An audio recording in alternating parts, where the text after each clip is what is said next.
Colorado's San Luis Valley, a locale in which time seems to have no discernible flow. One can feel that they have traveled from the 21st century to the 19th century and back without traveling far. And that's before you even come across the time capsule that is the Cumbres and Toltec Scenic Railroad. This remnant of the Denver and Rio Grande's narrow gauge empire is just over 60 miles of unchanged landscape. Along with that unchanged landscape is a fleet of rolling stock that can transform this line from anywhere in the late 1960s to the end of the Victorian era of the 19th century. Today we'll focus on one particular piece of equipment, the Durango Railroad Historical Society's locomotive, Denver and Rio Grande Western No. 315. Though famous for being the Rio Grande 315, this locomotive was originally built in 1895 as the Florence and Cripple Creek's Elkton. Numbered to number 3, this 280 consolidation type was sold in 1917 upon the liquidation of the Florence and Cripple Creek after torrential rains destroyed the line in Phantom Canyon. Amid World War I, the former number 3 was sold and became Denver and Rio Grande number 425. The locomotive was quickly put into service to help with the war effort. By 1924, the locomotive was renumbered with her former Cripple Creek brethren into the C-18 class, where it assumed the identity of 315. In the 1950s, the locomotive was retired and took up residence in Durango's Santa Rita Park before returning to operation in 2007. For the Victorian Iron Horse Roundup, a gathering of locomotives built before 1901, the 315 was backdated to her World War I era as the 425, which includes a brass number plate and an older style headlight and yellow painted lettering. We'll follow the 425 both during the Victorian Iron Horse Roundup, where she double-headed with the 1883 built 10-wheeler number 168 with the Cumbres and Toltec's historic passenger fleet, and later during Pete Lerro's charters the next month. Join us as we catch the 168 leading the 425 at Hangman's Trestle, one of the first landmarks after leaving Antonito.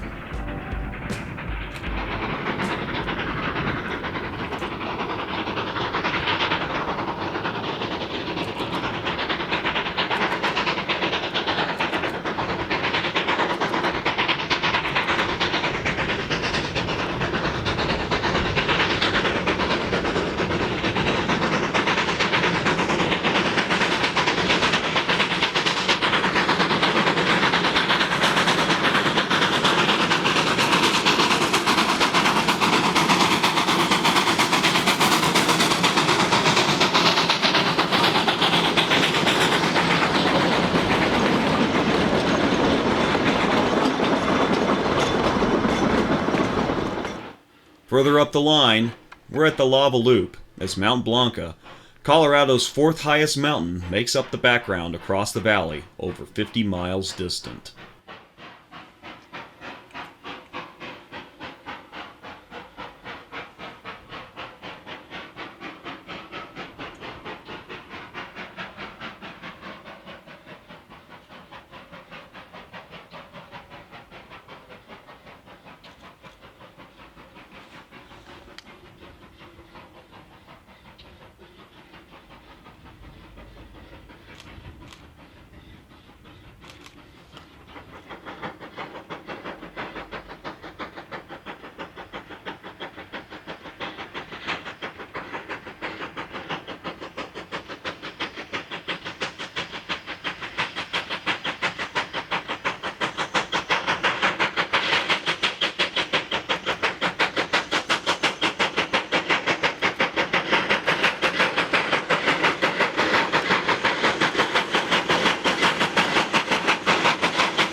approaching the other end of the lava loop, we pass underneath the long out-of-service lava tank, as Ute Mountain, a dormant shield volcano, and the New Mexico portion of the Sangre de Cristos near Taos loom behind the 425.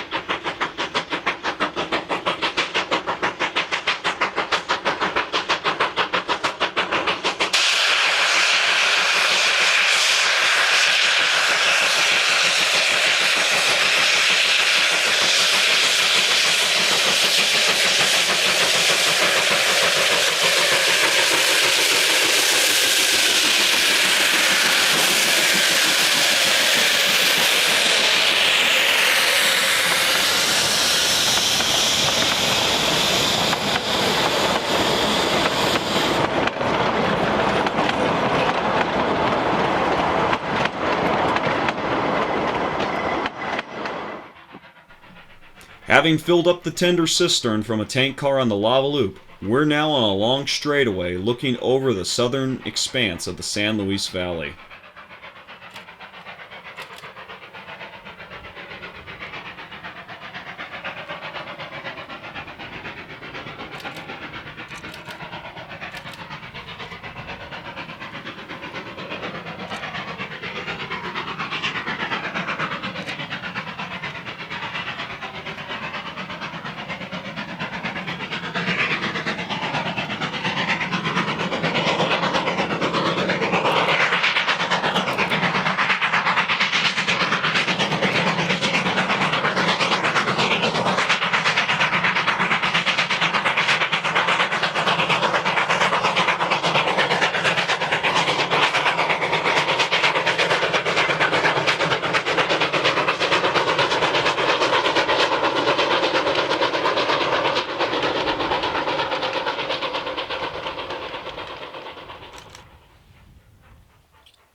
We're back to the Victorian Iron Horse Roundup as 168 and 425 head up from the middle level of the Whiplash Curve to its upper level.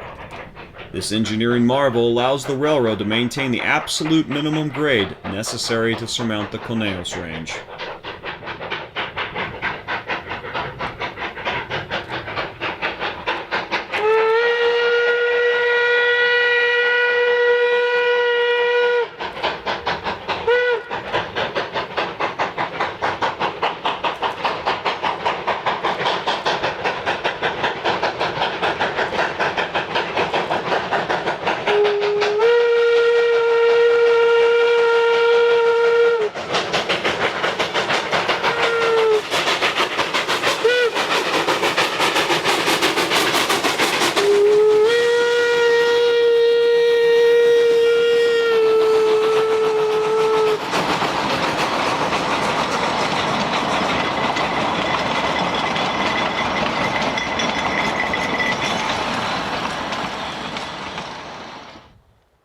After leaving the Whiplash, we head into Bighorn, the location of the first Y along the railroad, which, in addition to turning trains, is currently used to permit meets along the line, as the siding here is currently only a spur due to the east switch being removed from service.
Further into the canyon of the Rio de los Pinos, we're at the site of the Toltec section house and water tank, long ago removed in the early part of the 20th century.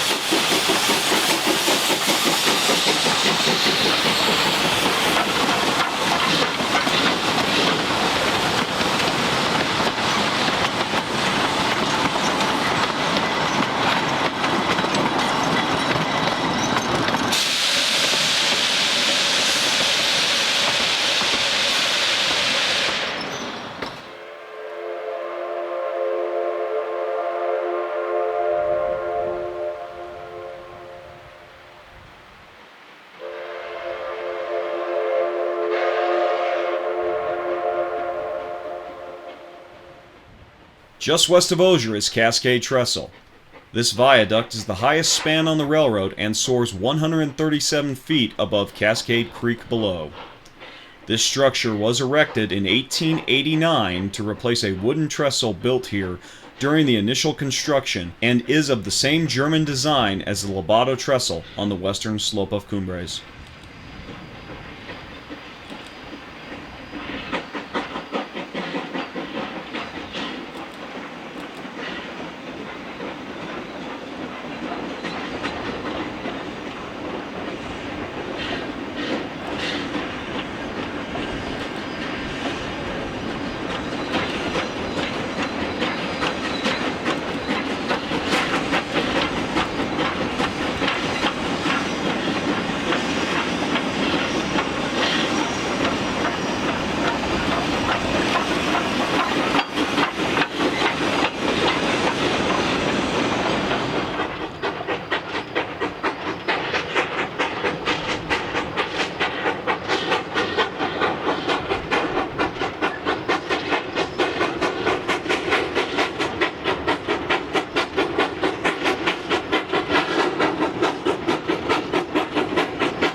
Just east of Osier, the line clings to the slopes high above the Rio de los Pinos as it drops further into the depths of the Toltec Gorge.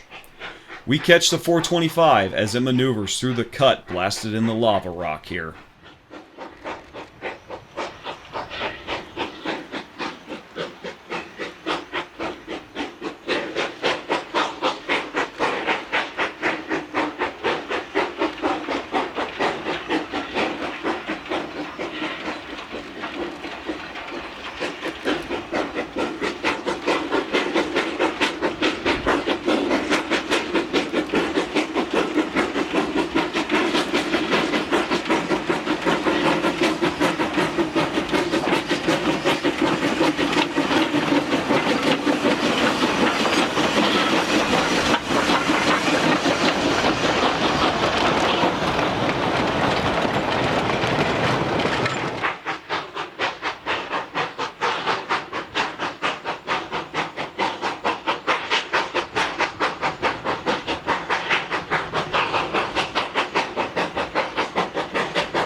Between Osier and Sublet are two tunnels on the Rio Grande narrow gauge. Rock Tunnel, constructed through the hard rock of the Toltec Gorge, and this one, bored through the ash of the Conejos Formation. Because of the nature of this material, this second tunnel is lined with material to keep the tunnel open. This is Mud Tunnel. Our train is holed up in the Toltec siding nearby to allow the daily train, led by K36 number 487, to pass.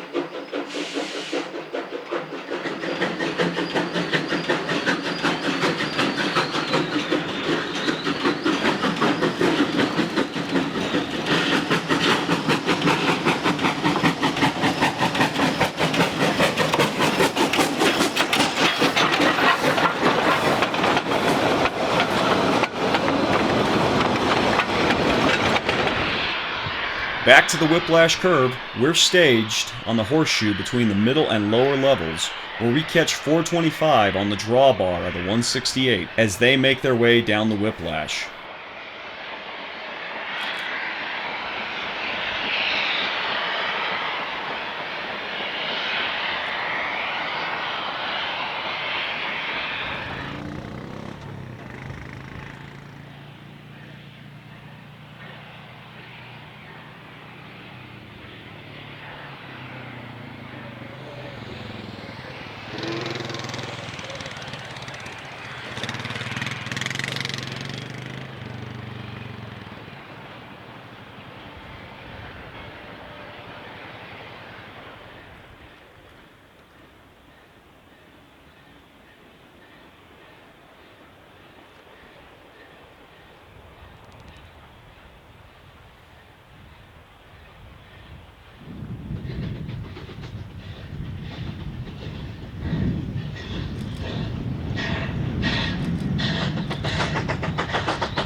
Having dropped across the state line back into Colorado after Lava Tank, we're trackside near Milepost 287 as building monsoon storms over the Sangre de Cristo Mountains rise high above into the atmosphere.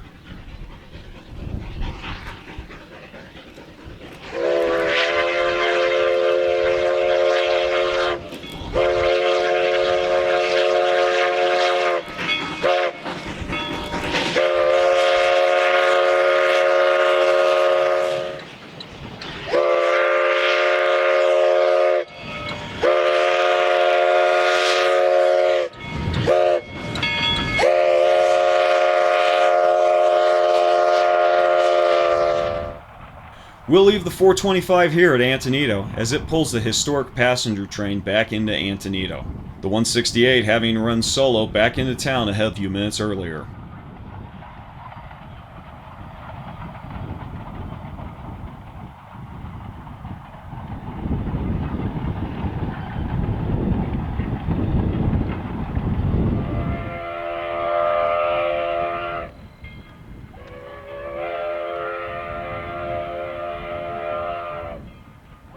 If you'd like to see more of these two locomotives, check out our prior video, Night Train to Cumbres, where these two Victorian-era locomotives pull this historic set of passenger equipment up the steep slope of the western side of Cumbres Pass in spectacular fashion under the dark of the moon. Hey guys, big deal here. Care for another video in these trying times? Well, check out one of these here. And if you're new to the channel and you haven't already, make sure you click subscribe. I'd like to thank you for watching. Make sure you click like if you really like this video, and if you didn't, let me hear in the comments. We'll see you next time on the next one.